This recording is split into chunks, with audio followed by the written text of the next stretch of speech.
പ്രിയമുള്ള പ്രേക്ഷകരെ, നമസ്തേ. നാം ഇവിടെ ഒരു പുത്തൻ വർഷത്തിലേക്ക് പ്രവേശിക്കുകയാണ്. 1200 കർക്കിടക മാസം 31-ാം തീയതി സമാപിക്കുകയാണ്. ഒരു പുതുവർഷം 1201 പിറക്കാൻ പോകുകയാണ്. 1201 ചിങ്ങമാസം ഇതാ ആരംഭിക്കുകയാണ്. 1201 ചിങ്ങമാസം 1-ാം തീയതി, 2025 ഓഗസ്റ്റ് മാസം 17-ാം തീയതി കാലത്ത് 1:45 സൂര്യൻ ചിങ്ങം രാശിയിലേക്ക് പ്രവേശിക്കുകയാണ്. ഈ ചിങ്ങം രാശിയിൽ സൂര്യൻ പ്രവേശിക്കുന്ന ഒരു വർഷക്കാലം എപ്രകാരമായിരിക്കും ശുഭാശുഭങ്ങൾ എന്നാണ് ഇവിടെ നാം ചർച്ച ചെയ്യുന്നത്. മലയാളികൾക്ക് ഉത്സവത്തിൻ്റെ ആരംഭങ്ങളാണ്. ചിങ്ങമാസത്തിന് ധാരാളം പ്രത്യേകതകളുണ്ട്. ശ്രീനാരായണ ഗുരു ജയന്തി, ചട്ടമ്പിസ്വാമി ജയന്തി, വിനായക ചതുർത്ഥി, തിരുവോണം, അഷ്ടമി രോഹിണി, ശ്രീകൃഷ്ണ ജയന്തി, ഇതൊക്കെ തന്നെ സംഭവിക്കുന്ന വിശേഷപ്പെട്ട മാസമാകുന്നു ചിങ്ങമാസം. ചിങ്ങമാസം കേരള സർക്കാർ കൃഷിദിനമായി ആചരിക്കുന്നു. ചിങ്ങം 1-ാം തീയതി ചിങ്ങമാസത്തിലുണ്ടാകുന്ന കൃഷി, ചിങ്ങമാസത്തിൽ കാർഷികമായി ചെയ്യുന്ന എല്ലാ പ്രവർത്തനങ്ങളുമാണ് മേടമാസമാകുമ്പോഴേക്കും അത് ഫലപൂർണ്ണതയിലേക്ക് എത്തുന്നത്. അതിനാൽ കർക്കിടകത്തിൻ്റെ ആ വറുതി കഴിഞ്ഞ് ചിങ്ങമാസത്തിലേക്കുള്ള പ്രവേശനം എല്ലാവർക്കും സന്തോഷം പകരുന്ന ദിനങ്ങളാണ്. ഈ വർഷം ഞാൻ സൂചിപ്പിച്ചു, ചിങ്ങമാസം 1-ാം തീയതി കാലത്ത് 1:45 രോഹിണി നക്ഷത്രത്തിലാണ് ചിങ്ങരവി സംക്രമം. ഇവിടെ ഈ ചിങ്ങമാസം പിറക്കുന്ന വേളയിൽ ഒരു ഗ്രഹത്തിനും മൗഢ്യമില്ല. ശനി വക്രിയായി ശക്തനായി മീനൻ രാശിയിൽ നിൽക്കുന്നുണ്ട്. വക്രിയായ ശനി വളരെ നല്ല ഫലങ്ങളെ പ്രദാനം ചെയ്യുന്നതാണ്. നാം ഇവിടെ ചർച്ച ചെയ്യുന്നു ഈ ഒരു വർഷക്കാലം എപ്രകാരമായിരിക്കും മേടൻ രാശി മുതൽ മീനൻ രാശി വരെയുള്ള 12 രാശിക്കാരുടെയും ശുഭാശുഭ ഫലമെന്ന വിഷയം. നിങ്ങൾ ശ്രദ്ധിക്കുക, ആദിത്യൻ്റെ ഈ ചിങ്ങമാസത്തിലേക്കുള്ള പ്രയാണം ഒരു വ്യക്തിയുടെ ആത്മപ്രഭാവത്തിന്, ആ വ്യക്തിത്വത്തിന് നന്മകൾ പ്രദാനം ചെയ്യുന്ന ദിനങ്ങളാണ്. സിംഹേ വിംശതിരാദിത ചിങ്ങമാസം 20-ാം തീയതി വരെ സൂര്യൻ മൂലക്ഷേത്ര ബലവാനാകുന്നു. നമുക്ക് സവിസ്തരം ചിന്തിക്കാം ഓരോ രാശിക്കാരുടെയും ശുഭാശുഭ ഫലങ്ങൾ.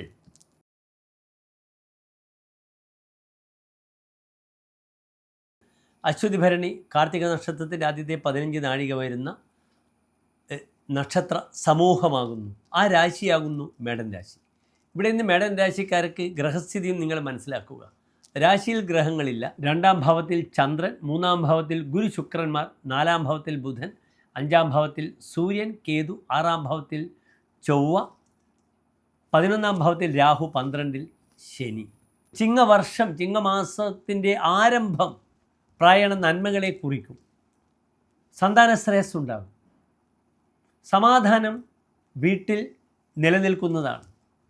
പുതിയ ഭൂമി, പുതിയ വീട്, പുതിയ ഉത്തരവാദിത്തങ്ങൾ, പ്രധാനപ്പെട്ട അധികാരങ്ങൾ കർമ്മമേഖലയിലൊക്കെ വരുന്ന വർഷമാകുന്നു. സ്വതവേ മേടൻ രാശിക്കാർക്ക് വ്യാഴം 3-ാം ഭാവത്തിൽ വളരെ ദുർബലമായി നിൽക്കുന്നു. അതിനുമപ്പുറം കർമാധിപനായ ശനി 12-ാം ഭാവത്തിൽ നിൽക്കുന്നു. അതിനൊക്കെ ഒരു അപവാദം എന്താണെന്ന് വെച്ചാൽ, ഇവിടെ ഇപ്പോൾ ശനി വക്രിയായി സഞ്ചരിക്കുന്നു. അത് വളരെ നല്ലതാണ്. കർമാധിപനായ ശനി 12-ാം ഭാവത്തിലാണ്, വളരെ ദുർബലമാണ്, സമ്മതിച്ചു. പക്ഷേ എങ്കിലും ആ ശനിക്ക് ഒരു വക്രിയായി സഞ്ചരിക്കുന്നൊരവസ്ഥയുണ്ട്. ഈ അവസ്ഥ കർമ്മമേഖലയിലുള്ള പ്രയാസങ്ങളൊക്കെ ഒരു പരിധിവരെ പരിഹാരമാക്കാൻ ഈ ശനി, വക്രിയായ ശനി സഹായിക്കുന്നതാണ്. മേടൻ രാശിയുടെ 5-ാം ഭാവത്തിൽ നിൽക്കുന്ന സൂര്യൻ ബൗദ്ധിക തലത്തിൽ വിദ്യാർത്ഥികൾക്കായാലും പഠിതാക്കൾക്കായാലും പുത്തൻ രീതിയിലുള്ള പഠന വിഷയങ്ങളിൽ തങ്ങളുടെ പ്രതിഭ പൂർണ്ണമായും പ്രകടിപ്പിക്കുവാൻ അനുകൂലമായ സമയമാണ്. അതിനാൽ ഏത് രംഗത്ത് പ്രവർത്തിക്കുന്നവരായാലും അവരുടെ കർമ്മകുശലത അത് ബൗദ്ധിക തലത്തിൽ അംഗീകരിക്കപ്പെടുന്ന നല്ല ചില സമയങ്ങൾ ഈ 5-ാം ഭാവത്തിൽ സൂര്യൻ നിൽക്കുമ്പോൾ മേടൻ രാശിക്കാർക്കുണ്ട്. 2-ാം ഭാവത്തിൽ നിൽക്കുന്ന ചന്ദ്രനും നല്ല ഫലത്തെ പ്രദാനം ചെയ്യുന്നു. 4-ാം ഭാവാധിപനായ ചന്ദ്രൻ ഉച്ചസ്ഥനാണ് രോഹിണി നക്ഷത്രത്തിൽ. അതിനാലാണ് ഞാൻ സൂചിപ്പിച്ചത് പലപ്പോഴും പുത്തൻ വീട്, ഭൂമി, അതിൻ്റെയൊക്കെ അനുഭവങ്ങൾ വരിക. 2-ാം ഭാവത്തിൽ ചന്ദ്രൻ നിൽക്കുമ്പോൾ പറഞ്ഞിരിക്കുന്ന ഫലം നിങ്ങൾ ശ്രദ്ധിക്കണം. ചമത്കാര ചിന്താമണിയിൽ ഹിമാംശോ വസുസ്ഥാനകെ ധാന്യലാഭ, ധാന്യം അല്ലെങ്കിൽ ധനത്തിൻ്റെ ലാഭമുണ്ടാക്കുന്നു. ശരീരേതി സൗഖ്യം, തൻ്റെ ശരീരത്തിൽ നല്ല സുഖത്തെ പ്രദാനം ചെയ്യുന്നു. വിലാസോങ്കനാനം, സ്ത്രീകളുമായി നല്ല വിലാസമുണ്ടാകുന്നു. കുടുംബേ രതി ജായതേ തസ്യ തുച്ഛ, തൻ്റെ കുടുംബത്തിനോട് തനിക്ക് താല്പര്യം കുറയും. അത് പുതിയ സ്ത്രീകൾ അല്ലെങ്കിൽ ലൈഫിലേക്ക് വരുന്ന സ്ത്രീകൾ കാരണം തൻ്റെ കുടുംബത്തോടുള്ള, ഫാമിലി ലൈഫിനോടുള്ള താല്പര്യ വിഷയത്തിലൊക്കെ ചില അപാകതകൾ വന്നേക്കാം. കാരണം 3-ാം ഭാവത്തിൽ ശുക്രനാണ്. രതി സ്ത്രീജനെ തസ്യെന്ന, സ്ത്രീജനങ്ങളിൽ രതിയുണ്ടാകില്ല എന്നൊരു ഫലമാണ് 3-ൽ ശുക്രൻ നിൽക്കുമ്പോൾ. അതിനാൽ പലപ്പോഴും ദാമ്പത്യ വിഷയം വളരെയധികം ജാഗ്രത പുലർത്തേണ്ടിയിരിക്കുന്നു. വശം ദർശനെ യാതി ദേവാംഗനാഭി, ഉച്ചസ്ഥനായ ചന്ദ്രനാണ്. അതിനാൽ മേടൻ രാശിക്കാർക്ക് ദേവസ്ത്രീ പോലും തൻ്റെ അധീനതയിൽ വന്നു ചേരുന്നു എന്ന ഒരു വലിയ സൗഭാഗ്യം വരുന്നതാണ്. ദാമ്പത്യ വിഷയത്തിൽ ശ്രദ്ധിക്കുക. പുതിയ ചില ഉത്തരവാദിത്തങ്ങൾ. 4-ാം ഭാവത്തിൽ മൗഢ്യമില്ലാതെ ബുധനാണ്.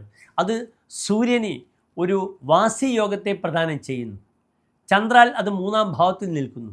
അതിനാൽ പലപ്പോഴും ചില ഉത്തരവാദിത്തങ്ങൾ കർമ്മമേഖലയിൽ വളരെ അനുകൂലമായ ഒരു അവസരത്തെ പ്രദാനം ചെയ്യാൻ ഈ 4-ാം ഭാവത്തിൽ നിൽക്കുന്ന ബുധൻ വളരെ സമർത്ഥനാണ്. ബുധ ഫലതസ്തു സർവ്വത, ഏത് കാലത്തും ഫലം ചെയ്യുന്ന ഗ്രഹമാണ് ബുധൻ. അതിനാൽ ആ ബുധൻ മേടൻ രാശിക്കാർക്ക് വളരെ അനുകൂലമായി വരുന്നതാണ്. മേടൻ രാശിക്കാർ ശാരീരികമായി ശ്രദ്ധിക്കേണ്ടത് വൈകല്യ സ്ഥാനത്ത് നിൽക്കുന്ന ശനിയാണ്. അവിടെ അഷ്ടമാധിപനായ ചൊവ്വയുടെ ദൃഷ്ടിയുണ്ട്. അതിനാൽ വീഴ്ചയ്ക്ക് ധാരാളം സാധ്യത കൂടുതലാണ്. വെള്ളത്തിൽ വീഴാതെ നോക്കണം. ദുർബല ജാനുഹു, കാൽമുട്ടുകൾക്ക് ബലക്കുറവ് എന്ന് പറഞ്ഞ രാശിയാണ് മേടൻ രാശി. അതിനാൽ പാദങ്ങൾക്ക് വൈകല്യങ്ങൾ ഉണ്ടാവുക, വീഴ്ച ഉണ്ടാവുക. കാരണം ശനിക്കൊരു സ്വഭാവം പറഞ്ഞിട്ടുണ്ട്, പ്രാപ്നോതിജവ്യ അംഗതാം, ശരീരത്തിൻ്റെ അംഗത്തിന് വൈകല്യം വരിക അല്ലെങ്കിൽ മുറിച്ചു മാറ്റപ്പെടുക തുടങ്ങിയ ബുദ്ധിമുട്ടുകളൊക്കെ പറഞ്ഞിട്ടുണ്ട്. ഇവിടെ വളരെയധികം ഷുഗർ പേഷ്യൻസൊക്കെ ശ്രദ്ധിക്കണം. പാദങ്ങൾക്ക് വൈകല്യം വരാൻ സാധ്യത വളരെ കൂടുതലാണ്. മറ്റു വലിയ ബുദ്ധിമുട്ടുകളൊന്നും മേടൻ രാശിക്കാർക്കില്ല. ഈ ഒരു വർഷം മേടൻ രാശിക്കാർക്ക് എല്ലാം വളരെ അനുകൂലമായി വരുന്ന സമയമാകുന്നു. കർമ്മമേഖലയിലുള്ള ഈ തടസ്സം, 7ാം ശനിയുടെ തടസ്സം മാറാൻ ഓം ശം ശനീശ്വരായ നമഃ എന്ന പ്രാർത്ഥന വളരെയധികം ഉപകരിക്കും. അപ്രകാരം തന്നെ ശനീശ്വര ക്ഷേത്രത്തിൽ അല്ലെങ്കിൽ ഹനുമാന് അവൽ നിവേദ്യം, ശനീശ്വരന് നെയ്വിളക്ക് മുതലായ പ്രാർത്ഥനകൾ നൽകുക. വ്യാഴം 3-ലാകയാൽ ഹനുമാൻ സ്വാമി ക്ഷേത്രത്തിൽ നെയ്വിളക്ക് അല്ലെങ്കിൽ അവൽ നിവേദ്യം ചെയ്യുമ്പോൾ വിഷ്ണുവിന് അല്ലെങ്കിൽ ശ്രീരാമസ്വാമിക്ക് തുളസിമാല പാൽപ്പായസം വഴിപാടായി സമർപ്പിക്കാം. ഇവിടെ ലഗ്നാൽ ഉപജയരാശിയിലാണ് ഗുരുശുക്രന്മാർ നിൽക്കുന്നത്. ലഗ്നത്തിൻ്റെ 3-ാം ഭാവം ഉപജയരാശിയാണ്. അവിടെ നിൽക്കുന്ന ഈ ഗുരുശുക്രന്മാർ ഒരു വസമദ്യോഗം, ധനയോഗത്തെ പ്രദാനം ചെയ്യും. ഈ വർഷകാലം സാമ്പത്തികമായി നല്ലൊരു ഔന്നത്യത്തിലേക്ക് മേടൻ രാശിക്കാർ എത്തിപ്പെടുന്ന ഒരു യോഗമുണ്ട്. ഗാംബ്ലിങ്ങുമായിട്ട് ബന്ധപ്പെടുന്ന മേഖലകളിലൊക്കെ, ലോട്ടറി, ചൂതാട്ടം തുടങ്ങിയ മേഖലകളിലൊക്കെ തന്നെ തങ്ങളുടെ ലക്ക് പരീക്ഷിക്കാം മേടൻ രാശിക്കാർക്ക്. നിങ്ങളുടെ ന്യൂമറോളജി നോക്കി അതിന് തക്കതായ രീതിയിലുള്ള നമ്പറൊക്കെ നോക്കി നിങ്ങളെ ഭാഗ്യത്തെ പരീക്ഷിക്കുക. അപ്പോൾ പല രീതിയിലുള്ള ലോട്ടറി ലക്കൊക്കെ കൈവരാം. ഇവിടെ ഗാംബ്ലിംഗ് പ്ലാനറ്റായ ബുധൻ വളരെ നല്ലതാണ്. വിവാഹ തീരുമാനങ്ങൾ പെട്ടെന്നുണ്ടാകാം. ഇവിടെ വിവാഹപതിയായ ശുക്രൻ ഉപജയരാശിയിൽ നിൽക്കുന്നു. അത് വർധനവിനെ കാണിക്കുന്നു. അതിനാൽ വിവാഹ തീരുമാനങ്ങൾക്കൊക്കെ അനുകൂലമാണ്. എല്ലാ മേടൻ രാശിക്കാർക്കും ഒരു ശോഭനമായ ഒരു വർഷക്കാലത്തെ, ചിങ്ങമാസ വർഷക്കാലത്തെ ആശംസിക്കുന്നു. നന്ദി, നമസ്കാരം.